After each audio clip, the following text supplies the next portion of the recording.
Estamos de volta com o Tempo Esportivo pela TV Sete Lagoas, pela TV Câmara. Eu vou chamar aí gols, porque mais 2 mineiros foram eliminados da Copa do Brasil. Que semana para o futebol mineiro.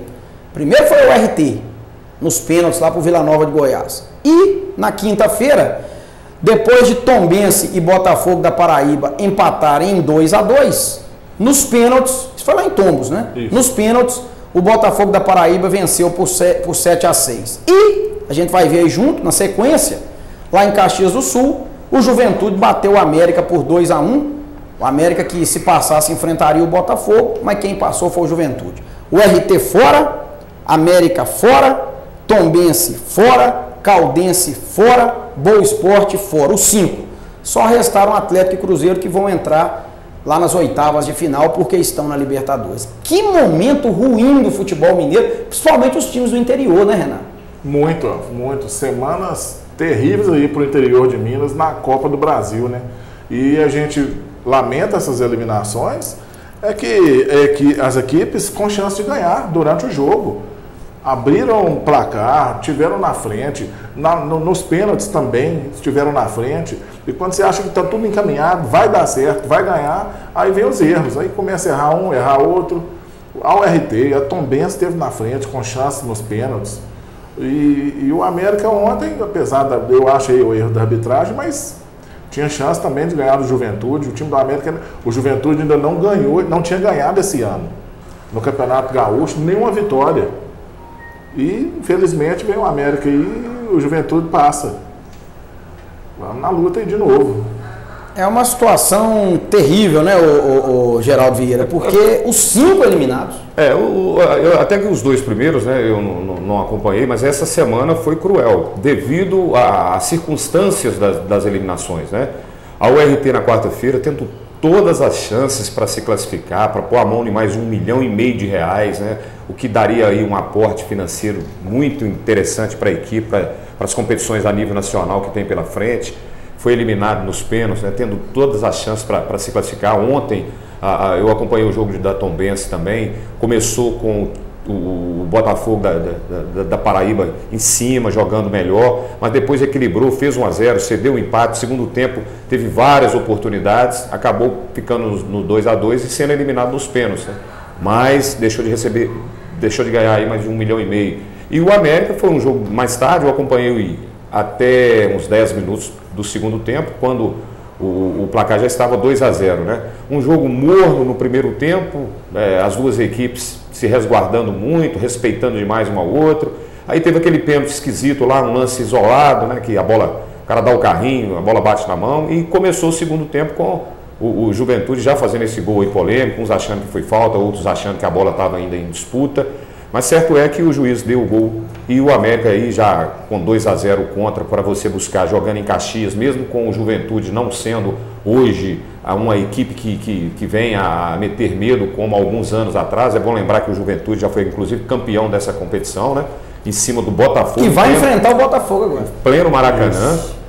Né? Então o Juventude era um time de muita tradição, de muita dificuldade de jogar nesse estádio aí. Mas está longe de ser aquele time que metia medo, né? Mas infelizmente ontem acabou eliminando o nosso América aí. E a gente lamenta pelo fato do futebol mineiro e pelas consequências dessa eliminação precoce, né? Que você coloca mais R$1,5 milhão no caixa aí, você dá uma respirada aí, visando aí a segunda divisão, o módulo... Imagina o RT com esse dinheiro hoje, né? Então, assim, é lamentável, né? Essa semana aí realmente foi cruel para o futebol mineiro no que diz respeito a essa competição da Copa do Brasil. E baseando no que nós vimos na Copa do Brasil, são mais ou menos as equipes que estarão aí na Série C, Série D, né? Série A, Atlético e Cruzeiro. Série B, América. Série C, o Tombense e o Boa Esporte. Série D, o Tupi, que foi rebaixado, e mais 2 que serão indicados no Campeonato Mineiro. Se não tiver um investimento, uma criatividade, uma coisa diferente, vamos ficar nessa também, né, Renato? Não, a perspectiva não é boa. Não, infelizmente não. E como você disse aí, se não tiver um investimento para reforços, para que se tornem equipes mais competitivas, que busquem bons resultados, fica difícil. E acabaram de perder o investimento aí, né? Que essa eliminação, como o Geraldo disse, custa R$1,5 milhão. Imagina isso num caixa de um RT, de um Tombense, de uma Caldense. Então, 1,5 milhão para um clube do interior... É dinheiro demais. Ele passa o ano. Talvez, eu possa até estar exagerando, mas a nível de URT e Tombense, talvez 1,5 milhão aí pagaria aí talvez 5 meses de folha. Não, é quase a temporada. Eu acredito que... Os Democratas estão gastando 600 mil no módulo 2. Passa uma temporada, tranquilamente. Para que você possa ter uma folha aí de uns 250 mil, por exemplo, para disputar... O Campeonato Mineiro é alto, né? Mas para você disputar uma Série C, uma Série D, eu acho que tem que ter um investimento mais ou menos nesse patamar. Então, para você ver o tamanho que era o jogo de ontem, né? Para essas duas equipes, Tombense, América, e na quarta-feira para o RT.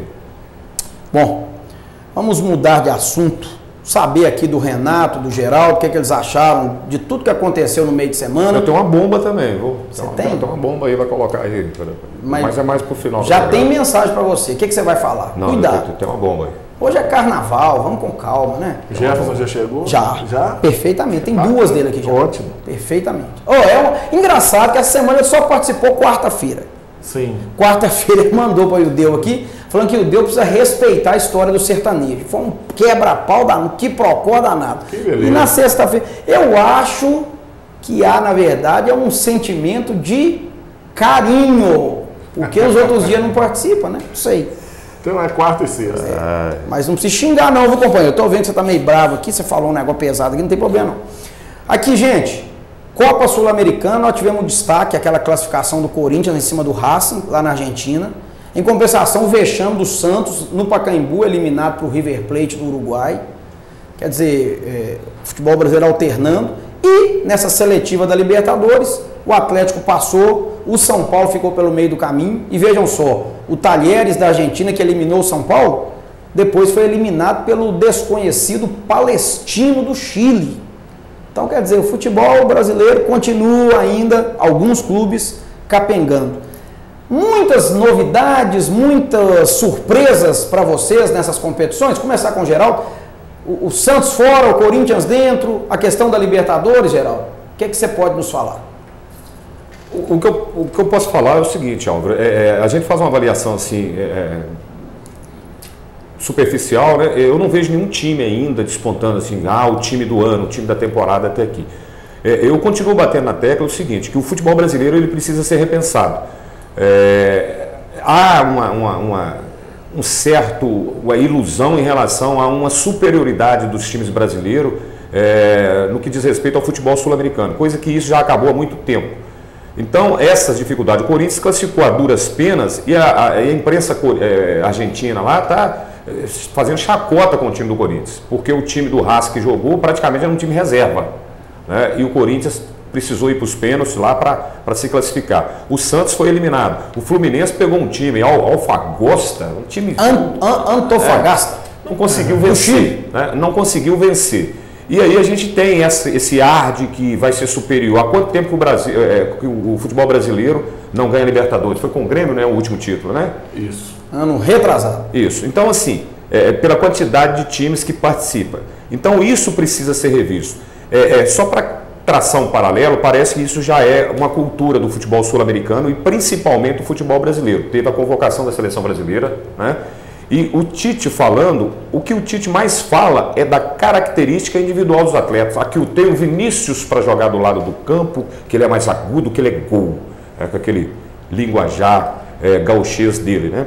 Então, assim, eu volto a falar que o futebol hoje, ele tem que ser mais tático do que técnico. Por que o futebol sul-americano é eliminado no Campeonato Mundial de Clube por time da Ásia, por time que a gente nunca viu jogar? Mas por quê? Porque se esbarra na parte tática do futebol. A seleção brasileira foi eliminada na Copa do Mundo pela Bélgica, né? A Bélgica tem lá o Lukaku, o De Bruyne e o Hazard, né? Jogadores acima da média. Mas esses jogadores, eles não precisam a todo momento buscar uma jogada espetacular, uma jogada individual de passar por 2, por 3. Por quê? Porque ele tem uma estrutura tática que permite a eles jogarem simples, com objetividade, e na hora que se fizer necessário usar o talento, eles usam para desequilibrar uma partida. Ao contrário do futebol brasileiro, que sempre depende da individualidade de um ou outro jogador. Então isso passa, na minha opinião, por essa questão tática, que o futebol brasileiro se nega a refazer ou repensar, né? A gente tem um treinador hoje no futebol brasileiro que tenta fazer algo diferente, que é o Fernando Diniz do Fluminense. Mas enquanto ele não conseguir um título de expressão para que esse trabalho dele possa vir a ser valorizado e de repente adotado, ou pelo menos tentar fazer algo parecido, ele vai ser questionado, porque às vezes ele joga de forma diferente, mas acaba perdendo. E aí a gente fica amarrado a esse tipo de situação. Então eu vejo com preocupação os times brasileiros na competição sul-americana. Ontem eu estava acompanhando uma mesa redonda, eles estão preocupados com o Flamengo que vai pegar o San José, né? Por causa da altitude. Né? Mas aí você pega o investimento que o Flamengo fez e o investimento que o San José fez, não dá nem para comparar, né? O atacante do San José tem 39 anos de idade, é o tal de Quinteiros, né? 39 anos. Então, assim, são coisas que a gente tem que repensar, mas que os treinadores e quem tem o poder mesmo de fazer uma reflexão em cima disso também. Mas eu vejo um pé atrás em relação ao futuro dos nossos times aí nessa competição sul-americana. Gente, rapidinho aqui, porque nós precisamos fechar o bloco. Vou falar os 8 grupos da Libertadores. Gostaria que vocês apontassem, na opinião de vocês, os 2 que devem passar em cada grupo. Tá? Isso aqui é só uma projeção. No grupo A nós temos Alianza Lima do Peru, Palestino do Chile, Internacional e River Plate. O que você acredita, Renato, nesse grupo? Alianza, Inter, Palestino e River. Álvaro, pelo que a gente viu aí ultimamente, Inter e River. O River da Argentina. E River da Argentina. O do Uruguai não está, né? O e esse grupo teria tudo para ser o grupo da morte, né? Se o São Paulo tivesse classificado, né? Que seria São Paulo, Inter e River, né? Então, Inter e River. Grupo B. Geraldo não gosta que fala, mas é o grupo mais fácil. Vai falar que não, que é isso, mas é o grupo mais fácil. O grupo do Cruzeiro. Cruzeiro, Deportivo Lara da Venezuela, Emelec do Equador e Huracan da Argentina. E aí, Geraldo? É um grupo complicado. O Deportivo Lara tá caindo para a Série B da Venezuela. Eu não sabia que Venezuela nem tinha Série B. Esse Lara aí é perigoso. Mas o que me preocupa não são os adversários, né? É o futebol que o Cruzeiro está jogando. Né? Não, mas minha futebol, né? Não, tudo bem. Você pega aí, todo mundo falou, é o grupo manteiguinha da competição. Mas você pega o futebol que o Cruzeiro tem jogado até o momento, o que faz a gente considerar que o Cruzeiro vai ser favorito nesse grupo? Agora, tudo passa por esse jogo de quarta-feira. Se conseguir uma estreia boa diante desse Huracan, que o Cruzeiro já foi derrotado por ele lá na época que o Ábila jogava lá, e depois disso o Cruzeiro trouxe o Ábila, e o Ábila deu no que deu aqui jogando no Cruzeiro. Mas eu acredito que o Cruzeiro tem por obrigação passar nesse grupo, né? E aí eu apostaria de repente no próprio Huracan. Grupo C é o grupo que não tem brasileiro. Godoy Cruz, da Argentina, Olímpia, do Paraguai, Sporting Cristal, do Peru e Universidade de Concepción, do Chile. Renato. Olímpia, do Paraguai. E qual que você falou do Peru aí? Tem o Godoy Cruz, da Argentina e o Sporting Cristal, do Peru. Sporting Cristal. É o Godoy Cruz, não? Não. Olha, que é isso. Grupo D, Geraldo. Grupo do Flamengo. Flamengo, LDU do Equador, né? Peñarol, que é do Uruguai, e esse San José da Bolívia, que aliás é o primeiro adversário do Flamengo. E 2 equipes de altitude, né? San José e a LDU. A LDU há muito tempo deixou de ser aquela LDU que ganhou do Maracanã, do Fluminense, né? Que tinha Guerron, aquela galera toda lá. Mas eu estou apostando aí pelo investimento Flamengo e o outro aí sem ser LDU e San José. O Peñarol? Peñarol do Uruguai, né? Isso. Aí a segunda vaga ficaria aí, na minha opinião, entre a LDU e o Peñarol, mas eu acredito que o Flamengo vai passar sim. Grupo E é o grupo do Atlético. Atlético Mineiro, Cerro Porteño do Paraguai, Nacional do Uruguai e Zamora da Venezuela. Galo estreando quarta-feira de cinzas no Mineirão contra o Cerro Porteño. E aí, Renato? Apertado, complicado, eu tiraria só esse Zamora aí da Venezuela, porque pega o Cerro e o Nacional do Uruguai.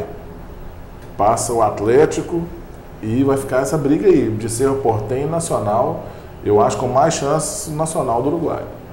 O duro é se ficar Cerro e Nacional e o Galo labutando para entrar, né, entre os dois. Não, mas você não pode, você tem que priorizar 3 vitórias em casa. Isso aí é descartável. Ó, uma coisa é certa, ganhar do Cerro Porteño lá no Defensores del Chaco e do Nacional lá no Centenário, não vai ganhar. Tem que ganhar em Belo Horizonte. Eu já tô tenso. Seria bom frisar que ficou definido que é no Mineirão, né? É Mineirão. Todos os jogos do Atlético Mineirão. Eu estou pensando quarta-feira, se o Atlético não ganhar do Cerro, a água já sobe. É uma situação dramática. Você já troca 20 mil pessoas. São jogos assim, Álvaro, os times têm que ter sabedoria para jogar. E a torcida entender o jogo.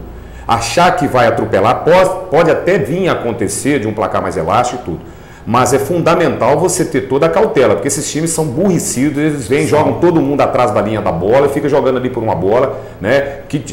A lembrança que tem aí é o time lá do Pirulito, lá, que eliminou o Atlético no Independência. Jorge Wilson. Foi Jorge Wilson, né? Então, assim, é aquele jogo chato, mas 1-0 é goleada. É lógico, se puder enfiar 3-4, é uma consequência, mas o importante é fazer o dever e vencer e pontuar.